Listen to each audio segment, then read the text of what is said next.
Bonjour à tous, voici un nouveau numéro de Exit, par ici les sorties, et nous sommes toujours au Mandalaret qui nous accueille gentiment. Jean d'Ormesson, membre de l'Académie française, bonjour. Merci d'avoir accepté notre invitation, ça nous fait bien plaisir. Vous êtes ici pour évoquer votre nouvel ouvrage Odeur du temps, sorti aux éditions Héloïse d'Ormesson, que vous connaissez bien, on en reparlera tout à l'heure. Mais pour l'instant, voici Fichtern, je vous le présente. En début d'émission, systématiquement, il fait un portrait de l'invité, on va l'écouter. Jean d'Ormesson, donc vous êtes issu d'un milieu plutôt réactionnaire du côté de votre mère et plutôt républicain aux fonctionnaires d'État du côté de votre père. Et vous dites, très tôt, les extrêmes se sont rencontrés en moi. Alors c'est assez drôle en fait parce que votre père était assez inquiet de votre avenir et vous vous souvenez que en fait c'était un homme qui n'aimait pas trop la littérature, pas trop le journalisme, mais qui faisait deux exceptions parce que c'était des institutions et qu'il aimait les institutions. Et ces deux exceptions c'était Le Figaro et l'Académie française. Comme quoi, les paroles d'un père. Alors vous dites avoir un faible pour le bonheur, mais qu'on n'écrit que parce qu'il existe certaines fêlures, certaines déchirures. Et vous restez toujours assez discret sur ces fêlures et ces déchirures. Et lorsqu'on vous pose des questions à propos de cette discrétion, vous dites qu'il s'agit plutôt d'une certaine politesse. Et vous citez Joubert, je crois. Il est indigne des grandes âmes de faire part des tourments qu'elles éprouvent. Moi, j'appelle ça de la grande élégance. Vous avez dit aussi que si vous n'aviez pas été écrivain, vous auriez pu être chauffeur de taxi. Mais là, je crois que vous nous baladez un peu. Non, j'aurais beaucoup aimé être chauffeur de taxi. C'est vrai. J'aurais beaucoup aimé parce que je crois que c'est un très bon métier pour écrire. En attendant le client, vous pouvez griffonner quelques mots sur un cahier. En tout cas, on est content que vous soyez plutôt écrivain. Ça nous permet de vous avoir en face de nous. Votre ouvrage, le nouveau, s'appelle Odeur du temps, chronique du temps qui passe. Vous éditez chez votre fille. Alors, ma première question, c'est, vous avez longtemps hésité avant d'accepter d'être édité chez Héloïse ? Ma fille a créé sa maison d'édition il y a 2 ans et demi, je crois, quelque chose comme ça. Et je dois vous dire que je ne l'ai pas aidée du tout. Elle s'est débrouillée toute seule. Et j'ai beaucoup d'admiration pour elle. Et puis, je me suis dit, pourquoi ne pas lui donner un livre ? J'ai recueilli des articles qui s'étendent sur 40 ans, mon Dieu. Depuis 40 ou 50 ans, j'ai écrit beaucoup d'articles. Peut-être 1 millier d'articles. Et j'avais déjà fait cet exercice il y a 25 ans. Ouais. Jean qui grogne, Jean qui rit. Jean qui grogne et Jean qui rit. Et justement, on va en parler, c'était un livre qui réunissait beaucoup de chroniques, mais un peu plus politique. Ce qui n'est pas le cas dans celui-ci. C'était dans les années 84-85. J'étais dans l'opposition à Mitterrand, avec qui j'ai fini par être assez lié. Et ces chroniques de Jean qui grogne et Jean qui rit étaient des chroniques en grande partie politiques. Là, ce n'est plus politique. Là, c'est place aux rêves, c'est ce que vous expliquez en Voilà, fait. c'est des chroniques sur les rêves, c'est des chroniques beaucoup sur les îles, sur la Méditerranée. J'aime beaucoup l'Italie, j'aime beaucoup la Grèce, beaucoup de chroniques de voyage et beaucoup de chroniques sur des livres. Et de voyage imaginaire. Sur la littérature.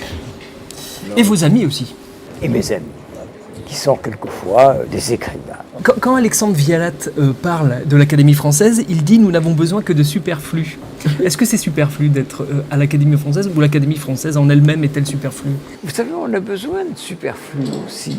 Est-ce que vous savez, quelquefois on se dit aussi, est-ce que le Sénat n'est pas superflu ?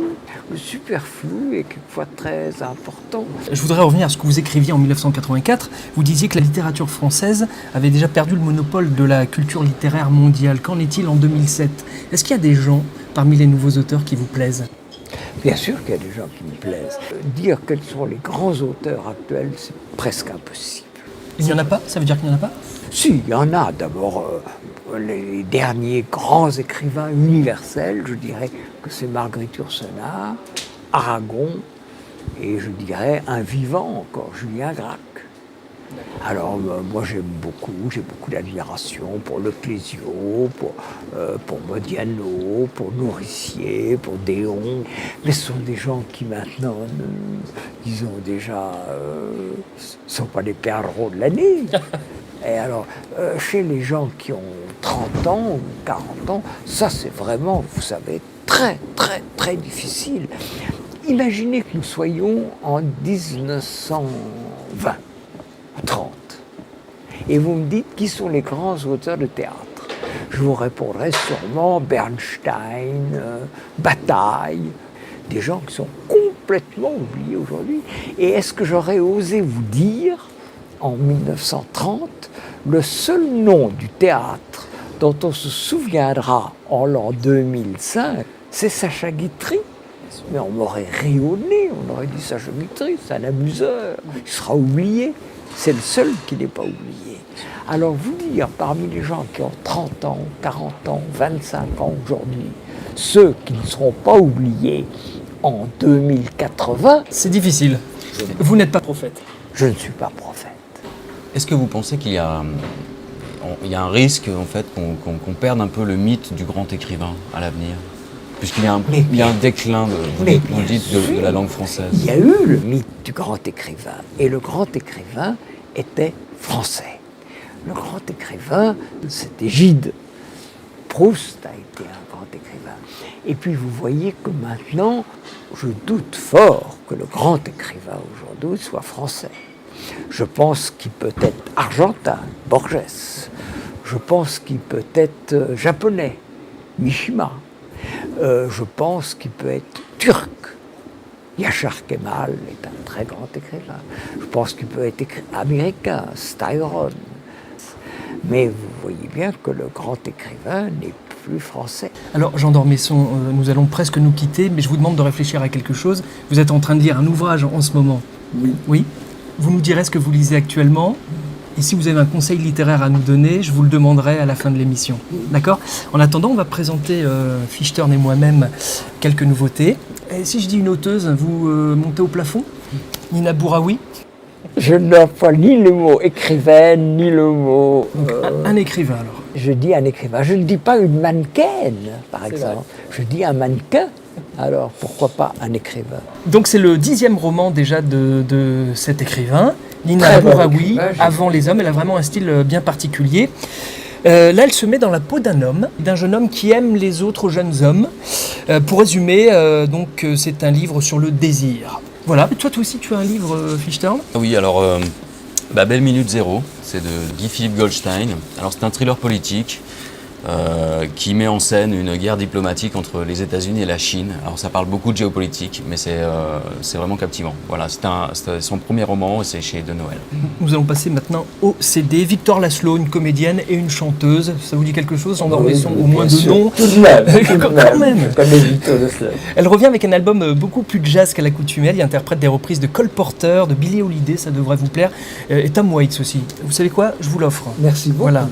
Vous savez naturellement qu'il y a un groupe de rock qui porte mon nom. Ah, bien sûr, c'est avec Le un jeune Jean garçon qui... d'Ormesson Suicide Rock Club. Et c'est le fameux Julien Avec de Julien, À la recherche de la nouvelle que je star. salue ici.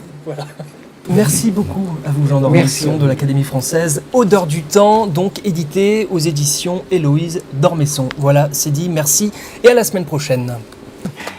Est-ce que vous ne deviez pas me poser une question sur ma lecture? Ah bah si. Évidemment, comme d'habitude, je l'oublie. Je lance et j'oublie. Merci, parce que là j'aurais été ridicule au montage. Donc Jean d'Ormesson, vous avez réfléchi pendant notre petite présentation de quelques ouvrages? Oui, Alors, vous lisez quoi alors d'abord? je lis un livre évidemment sublime, merveilleux, qui est Les Mille et une Nuits. Et vous savez que Les Mille et une Nuits, c'est Scheherazade Bien sûr. qui raconte des histoires pour ne pas être tuée par le chat, et elle invente des histoires. Et évidemment, c'est enchanteur. Merci Jean d'Ormesson, on se retrouve évidemment la semaine prochaine, toujours ici au Monde de l'Arrêt. Je vous souhaite de passer une agréable semaine et à bientôt.